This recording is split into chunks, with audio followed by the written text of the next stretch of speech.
या काही नवीन गाईडलाईन्स नाही आहे. ओरिजिनली सुद्धा या GR मध्ये नमूद करण्यात आलेल्या होत्या.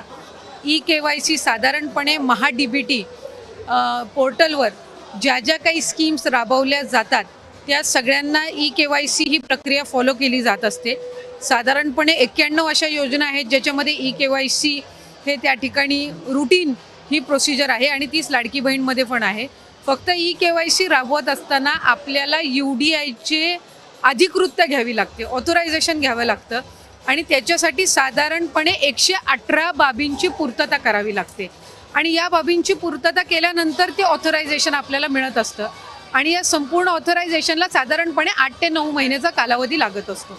त्याच्यामुळे आम्ही ऑथोरायझेशन मिळण्यासाठीची प्रक्रिया ही 8-9 महिन्यांपासून सुरू केली आणि ती मिळाल्यानंतर आम्ही KYCची प्रक्रिया ही सुरू केलेली आहे. KYC मुळे ज्या लाभार्थी आहेत त्यांना अधिक